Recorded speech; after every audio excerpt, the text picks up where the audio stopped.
this is the third matrix video for OCR Pure Core AS Further Maths and is titled Properties of Matrix Multiplication.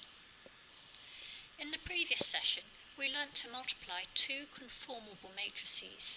In other words, if P comes Q and Q times R, we got a product of matrix size P times R.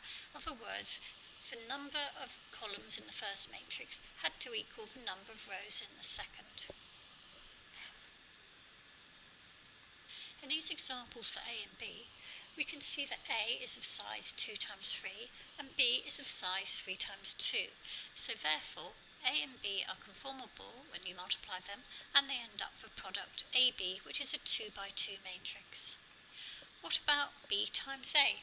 Well, if you have 3 times 2 and you multiply it by 2 times 3, it is also conformable.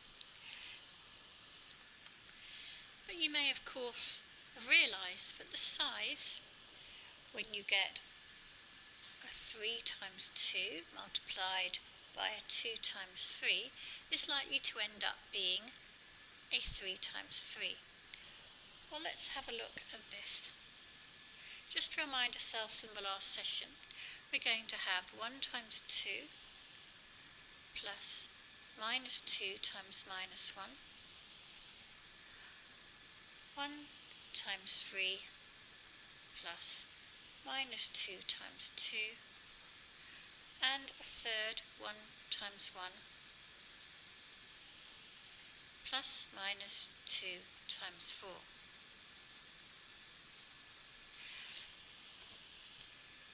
That will give us our top row of 4, minus 1 and 9.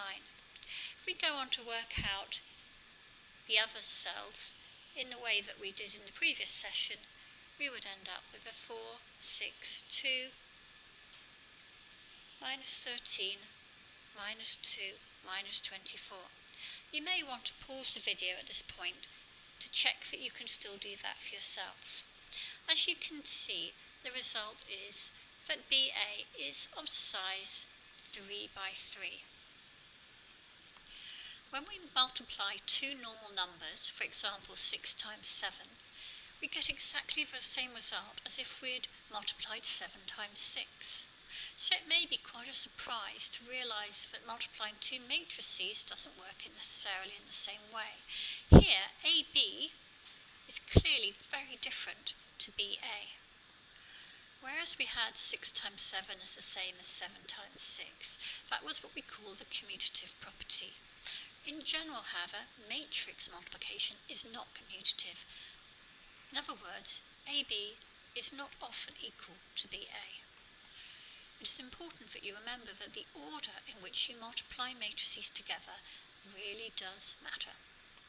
Two other properties of matrix multiplication are associative, and here we have the example of A, B and C are conformable matrices. In other words, you can multiply them due to their size. That A multiplied by B and C already multiplied is the same as if you multiply A and B together first and then post-multiply by C. The second property is distributed over addition. So again, as long as A, B and C are conformable and can be added and multiplied, then A times by B plus C, you would get the same result as if you multiplied A by B and then added A by C. You may want to pause the video at this stage and look at how that works with normal numbers. As well, for later, as a group or pair or even on your own, do have a play with some matrices, thinking carefully about their sizes and whether they conform, and look for examples of these three cases. Firstly, well, AB exists, in other words, A and B are conformable, but BA does not exist. You may want to think back to the P times Q and Q times R and those sizes to work that one out. Second situation might be that D, E and F are not square matrices, but D times E times F does exist.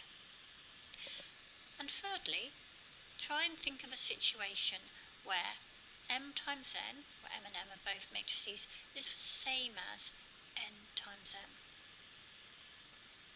In the next session, 1.4, we'll look at two special matrices called zero and identity matrices and their uses.